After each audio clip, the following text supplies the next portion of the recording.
પણ આપણી મોટી વરાળ તો એવી છે કે ડુંગળી બધાને ડુંગળી જ્યારે રડાવે છે પણ આપણે લલચાઈ જઈએ છીએ કે તેથી જરાક આ મને કેમ કીધું ભાઈ બોલો એમ તેથી આપણને બાજુવાળા થોડોક મોવડી કરી દે આખા ગામમાં અને આપણે અટવાઈ જાય અને સીધા મળીએ ભાજપને મત બાયું અટવાઈ જાય બાયું મળે મત તો પહેલા વ્યક્તિ જોવો જોઈએ ના કે ભાઈથી ભૂલી જાઓ ના પહેલા વ્યક્તિ જોવો આ વ્યક્તિ સમાજ માટે કામ કરે એવો છે કે નહીં તો એ આપણે વ્યક્તિ જોતા જ નથી એટલે થોડાક દુઃખી થવું જ હજી થાવ એનું કારણ છે કે આ સરકારે કેટલાય હેરાન ખેડૂતો કરી જાય એ તમને હજી અનુભવ નથી જેની પાસે શિક્ષણ છે ને એને ખબર છે કે આપણા ખેડૂતના ફરજિયાત પ્રીમિયમ કીધું બધાએ લોન પાક ધિરાણ લીધેલું ફરજિયાત કીધું આપણે કે અમારું વીમો નહીં લેતો તમે કઈ જો આપતા નથી તો પછી ફરજિયાત શીખી જાય મારા પોતાનો 5 લાખ વીમો ગયેલો છે મારી પાસે હોય વિકાસ છે હું મારી ડુંગળી ગણીશ નથી એવું નથી પણ આ બધી બરાબર એ 5 લાખ વીમો મારો જો કોઈ મને મારું એના જે પૈસા આવ્યા ને એ તમને જે ઘણું એકમાં 5 રૂપિયા આવ્યા એકમાં 10 રૂપિયા આવ્યા એવું પ્રીમિયમ આવ્યું વીમો પાક્યો મારો 5 રૂપિયા અને 2 રૂપિયા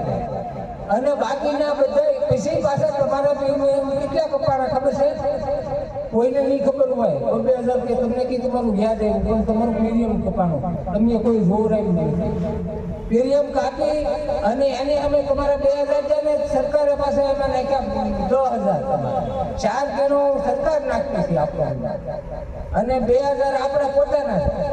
અને એ કુલે મળી અને 10-12 હજાર રૂપિયા એક નાના ખેડૂતના જાતા તો એ કંપનીને કેટલી આવે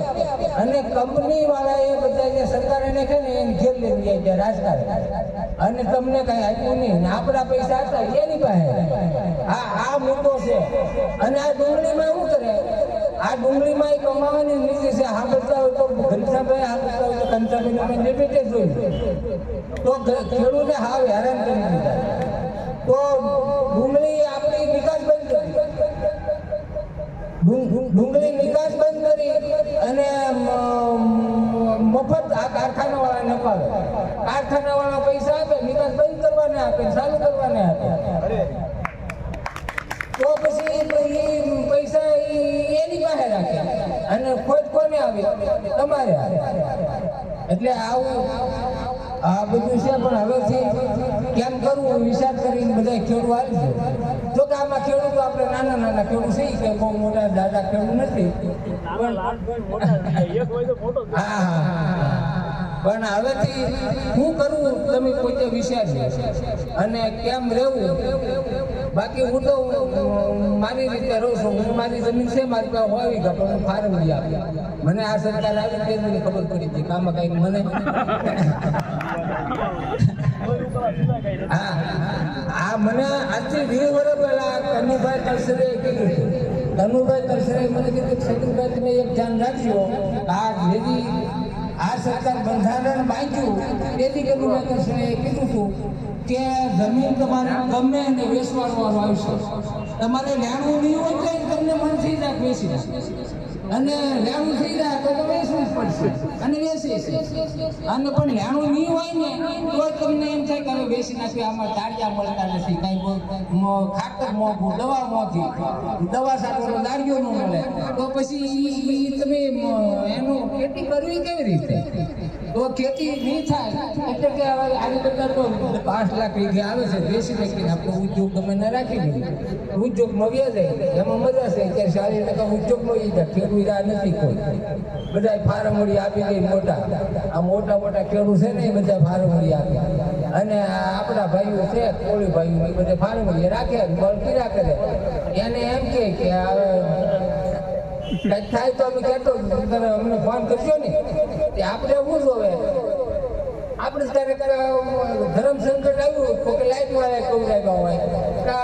હેઠા હાથનું બાજન થાય એવું થાય છે આપણે ભાઈને ફોન કરીએ ભાઈ કે અરે તમે તારે મોટા ઉતરતા ને અમે બેઠા ને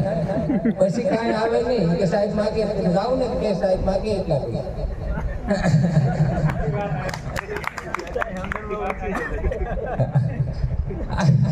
આ બધું બધું આવું છે. બહુ વિચાર કરી ખેતી કરજો. ખેતી કરો, હું એક જ માનું છું કે બહુ વિચાર કરી ખેતી કરજો તો જ ખેતી રચશે. 10 વીઘા હોય ને એમાં તમે 2 વીઘાની ખેતી કરો, પણ હારી કરો ને તો તમારો ભાવે હારા આવશે અને તમને ખર્ચો ઓછો થાય. અને તમે 100 વીઘાની ખેતી કરશો, 100 વીઘાની ડુંગળી કરવા, કાંઈ વળે નહીં. હાથી ભાઈ બળ કર્યા કરે, દાડિયા જાય, આમ તમને કાંઈ વળશે નહીં. જય હિન્દ, જય ભારત. તો મિત્રો, તમને આ ખેડૂતોની વાત હાશી લાગી હોય, તમને એમ લાગ્યું હોય કે ભાઈ બરોબર વાત છે, આ યોગ્ય કહેવાય ખેડૂતો માટે, તો નીચે આપેલા બટનને દબાવી ચેનલને સબસ્ક્રાઈબ કરો અને બાજુમાં આપેલા ઘંટડી બટન છે તેને પણ દબાવી દો, જેથી કરીને ખેડૂતોને લગતા તેમજ અન્ય યાત્રાધામોના વિડીયો પણ તમને મળતા રહે. તો મળશું હવે નવા વિડીયોમાં. ત્યાં સુધી જય સિયારામ અને બાપા સીતારામ.